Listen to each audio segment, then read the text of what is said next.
Chancers. As always, it is my pleasure that you've joined me for today's podcast of Second Chance Coaching. My name is Dr. Richard Lewis. If you'd be so kind as to leave me a rating and your feedback, I'd very much appreciate it, as it will help dynamic people such as yourself find this podcast and add it to their library of favorite podcasts. As you know, with Second Chance Coaching, we focus on seeing everyday life through the eyes of the returning citizen and highlighting the resiliency of the human spirit.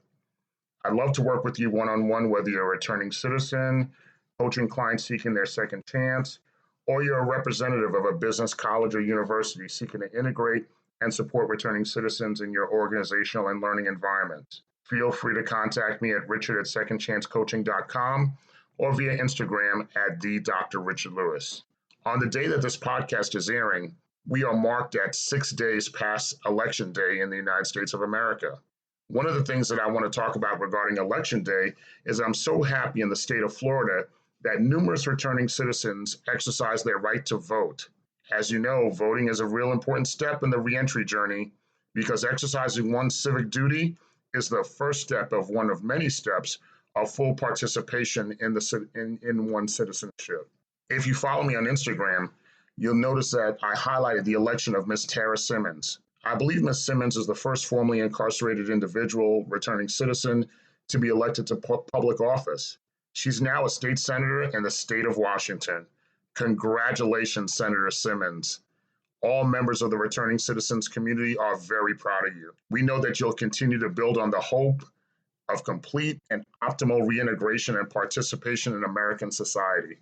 Speaking of reintegration and participation in American society, as you know, in previous podcasts, I mentioned that I serve in a volunteer role as the chairperson of the board of directors for the Florida Justice Center. The Florida Justice Center is a nonprofit legal referral, bail assistance, reentry, and social service agency. As part of the election season, the staff of the Florida Justice Center had a campaign called Restore the Vote campaign. In the state of Florida, when one has finished their sentence, their right to vote cannot be reinstated until they've paid all court fees and fines and things of that nature.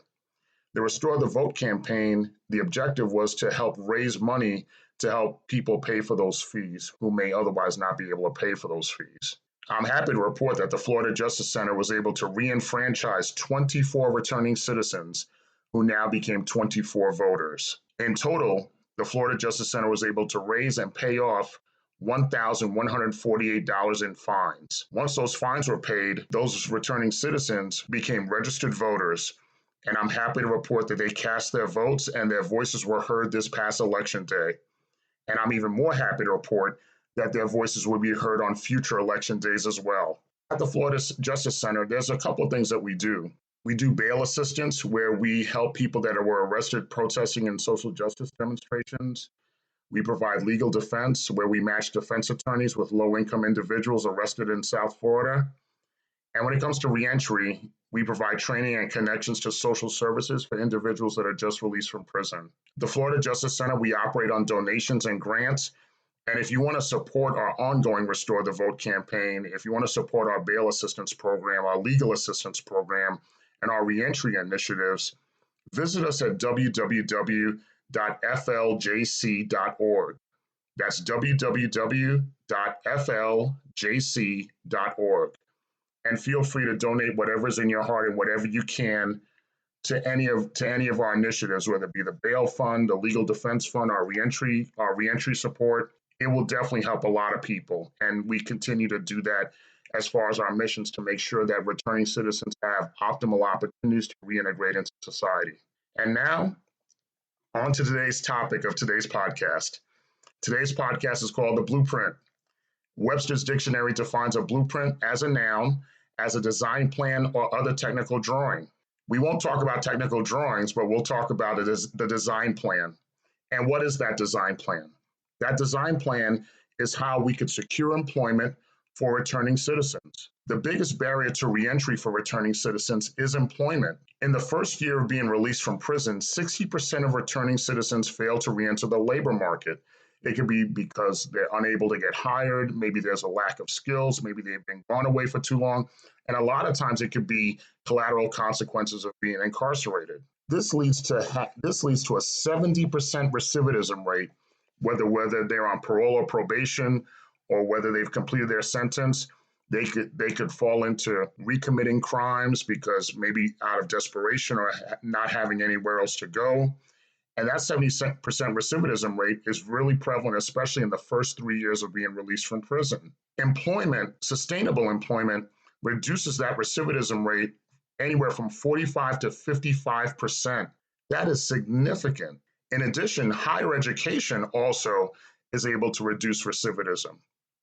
Statistics show that if one has vocational training, that recidivism rate drops from 70% to 30%. If the returning citizen has an associate's degree, that recidivism rate drops from 70% to 13.7%. If the returning citizen has a bachelor's degree, the recidivism rate drops from 70% to 5.6%.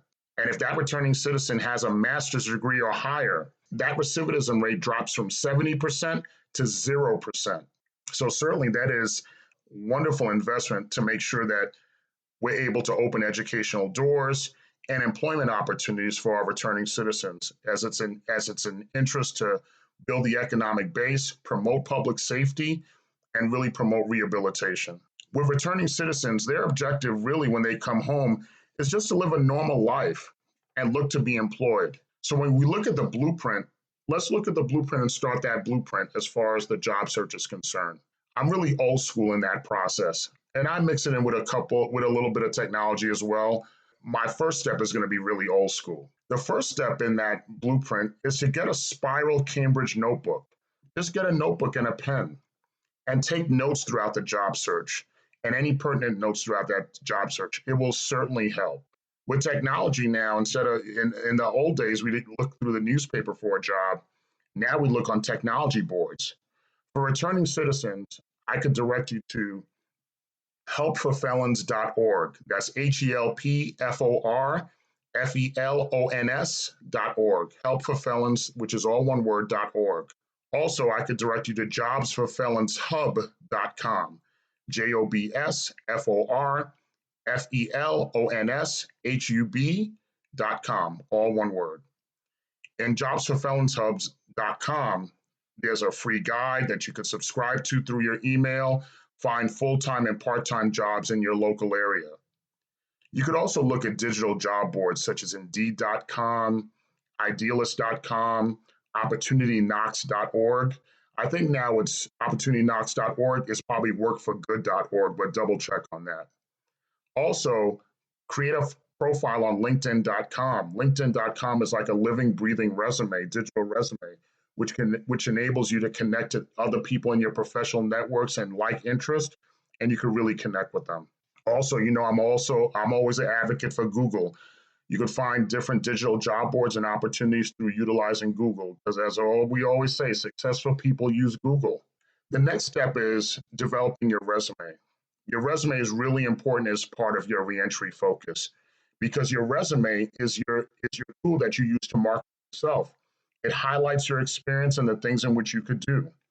One of the tips I'll say you should have in your resume is whatever work experience you have, you should highlight your measurable outcomes in the different jobs that you had. And what I mean by measurable outcomes, like if you was in a sales position, how much in sales did you generate in a particular year? How much money did you save the corporation? What were your customer service ratings like? Those type of measurables that people could see that success is measured. Success leaves a blueprint, as we talked about last week. I believe that a resume, there should be no expense left as far as on the table left to do your resume. You should utilize the services of a social service agency or a professional coach, or here at Second Chance Coaching, we could help you develop your resume as well. So certainly look to have someone help you develop that resume, because your resume is really your job search business card. It gives that first impression when someone is looking at who they want to have fill a certain position. And you want to have a professional resume with a professional touch, because when you're looking for a job search is a job. If you don't have a job right now, you should really be dedicating 8 hours a day to looking for a job. If you're transitioning between jobs and you're looking to go from one job to another, at minimum, you should be applying for 5 jobs daily. When you put all those numerous job applications and inquiries out there, you'll start to get little bites. You'll start to get returns. And that's when you know that you're really in the job search mix and the job search hunt. And that starts with the phone call. Let's walk through it right now. You may get a phone call. Phone rings, and then the person says, "Hello, my name is so and so, and I'm calling from XYZ company. May I speak to Richard Lewis?" My response would be, "Good morning. Yes, this is Richard Lewis. How can I help you?" Then they would say, "You submitted an application for our XYZ position, and we're interested in conducting an interview this coming Friday at 10 a.m. Is that acceptable?" "Yes, absolutely. I look forward to speaking with you on Friday." Now, of course, you have your notebook out and ready because you're taking notes, because they may tell you in a pre-COVID environment, they may tell you where to go and where the interview is going to be located at. In a COVID environment now, in a pandemic environment that we're in right now, that interview may be held via Zoom or Cisco WebEx, and you have to write down those details. So it's really important to have a notebook. Now, today is Monday. This podcast is broadcast on a Monday, and let's say hypothetically this interview is on Friday. So you're still going to keep applying for other jobs, but now you're in the mindset that you're prepping for this interview that's going to be coming up on Monday. So now what's the first thing that you do? Number one, you go online. Go to Google. Once again, successful people use Google. Research the company, and three specific things you want to look at about the company. You want to look at the company's mission statement. You want to look at their about us, like what about that company, to give a synopsis of what that company is about, and really learn more about the product and service of that company.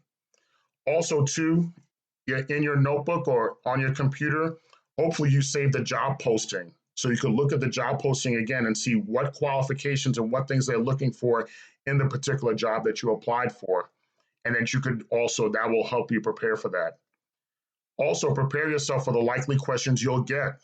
Here are some of the 5 questions you'll get in an interview. 1, tell us about your knowledge of our company and how does this apply to your career path? 2, describe a time when you had a difficult situation at work. What strategies did you use to overcome that situation? 3, why are you interested in this position? 4, please describe your strengths and weaknesses. And because you're a returning citizen, and if you're not in a ban-the-box state, you might have had to check off you've been convicted of a felony conviction. So you may get asked during the interview, we notice you've checked off that you have a conviction, and you said you would explain it to us in the interview. Would you be so kind as to share those details with us? Now, in those 5 questions, you want to prepare yourself in knowing that those 5 questions you're going to get. You want to think through and rehearse your answers. Use your smartphone. You have a smartphone. Use your smartphone to record yourself. Use your smartphone. When you're recording yourself, you can see your answers. You can see your facial expressions. You can see your body language. You can see how you answer those questions. As a returning citizen, when you go to the job interview, I think you should always also have with you what I like to call your second chance portfolio.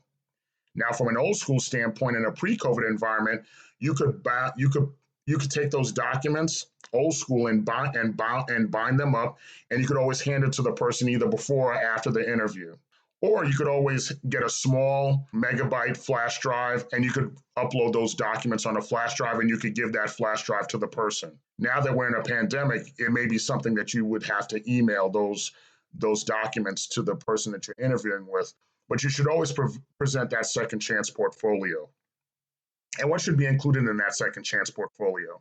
One, I think you should at least have 4 letters of reference. 4 letters of reference, those letters could be from a former supervisor, a former professor, a work colleague, people that have good, solid titles with good backgrounds that really will vouch and stand up for you in their letters of reference for you.